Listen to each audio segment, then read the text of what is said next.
अस्सलाम वालेकुम, क्या हाल है आप लोग? जस्ट 11 ही लोग हैं, इरफान भाई। सर कोई इशू नहीं है, 11 हो या 4 हो। ओके। टाइम तो हमारा वो हम चेंज हमने किया ही नहीं है, और हम उससे नहीं आगे टेंगे। ओके, तो अभी तक किसी का कोई क्वेश्चन, कोई कमेंट, कोई सजेशन या कोई चीज़ जो समझ नहीं आई तो? क्योंकि इसके बाद ये है कि today we will be going full on practical and discussing each and everything.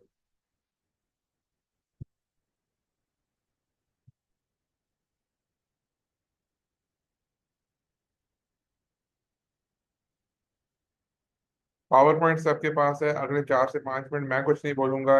You can skim through the power point. किसी को कोई समझ ना आई हो तो बता दे, मैं पावर पॉइंट खोल के मैं वो पॉइंट दोबारा एक्सप्लेन कर देता हूँ। After 4 to 5 minutes I start talking. I start giving you the practical touch of the research या practical touch of handling the data in SPSS, Excel and Stata। तीनों में मतलब ये कि स्टाटा और तीनों का होगा एक इंटरकनेक्शन। सब मैं आपको समझाऊंगा कि कैसे मैं उसको यूज कर रहा हूँ।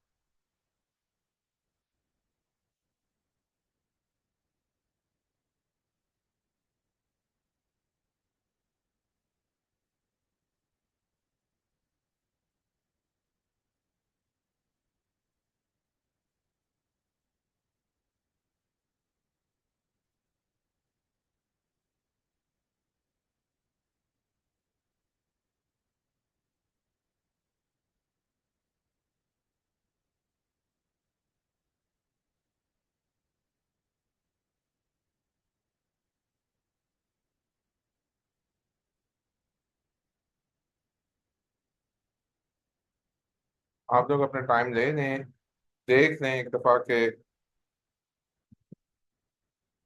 क्या क्या करना है, क्या डिस्कस करना चाहते हैं आप लोग।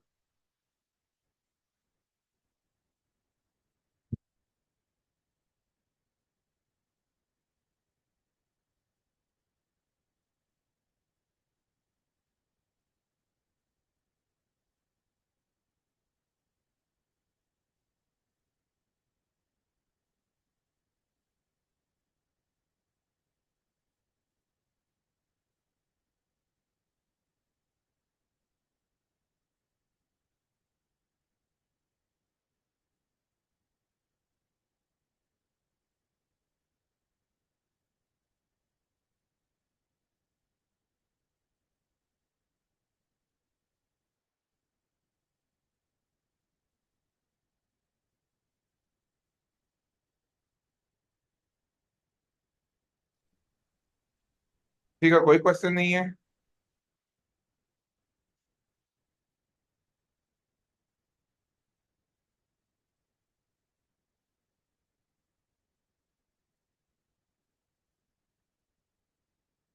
Alright.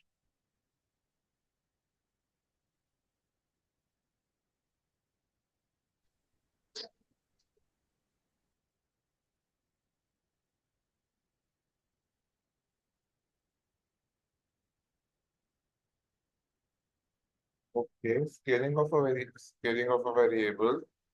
Scaling of a variable के ऊपर अभी पॉइंट आया कि if I talk about it तो स्केलिंग से पहले आप मुझे ये बता दें कि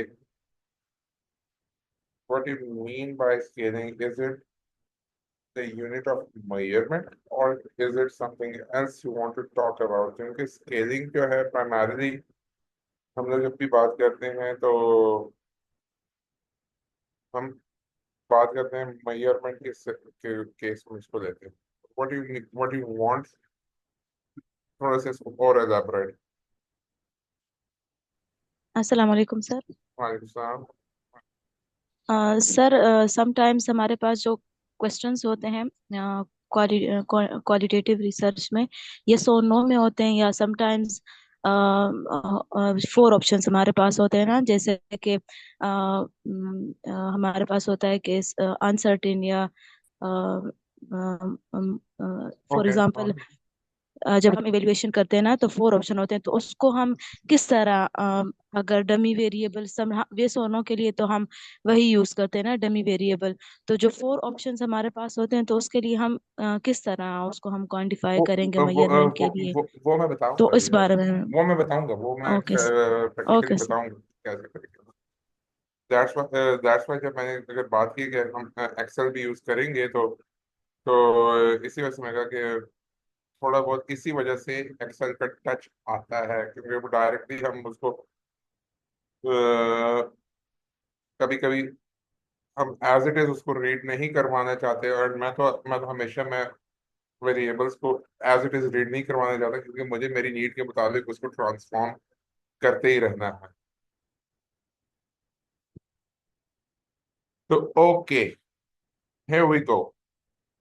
आज जो है ना, सबसे पहले आप लोगों को पावर पॉइंट में भी कोई एक नजर आया होगा कोड के, एक थोड़ा सा कोई स्टाटा का कोई कोड गियर है।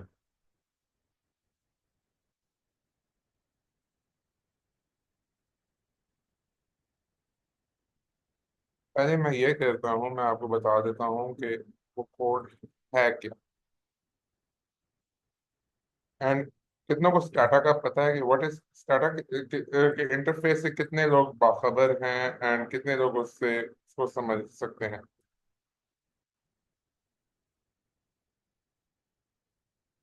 Okay, no one knows Stata. मैं इसको एज दिस, एंड अच्छी बात है कि आप लोग एक्सेप्ट करते हैं कि नहीं पता, मुझे भी नहीं पता कि स्टाटा क्या है।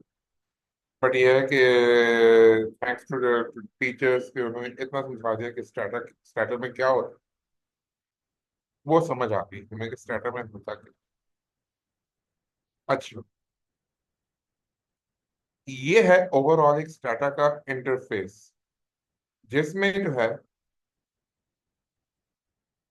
This is the command section. थोड़ा सा मैं इसको बड़ा भी कर रहा हूँ। ये जो एरिया, यहाँ पे हम लिखते हैं अपनी सारी कमांड्स।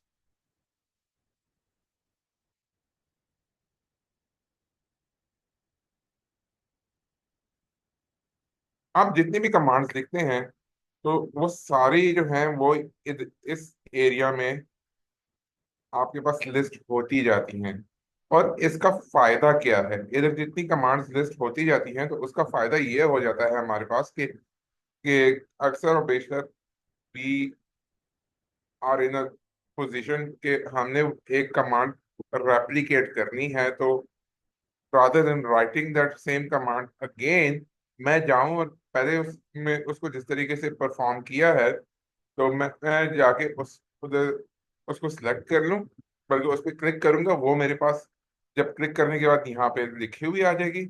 और फिर जो मॉडिफिकेशन मुझे करनी होंगी, मैं वो मॉडिफिकेशंस करके एंटर प्रेस कर दूंगा, तो वो एक कमांड, वो एक रेप्लिकेशन हो जाएगी उस ही command. And this is the variable list. जितने भी वेरिएबल्स हैं वो सारे आपके यहाँ पे आ जाते हैं। और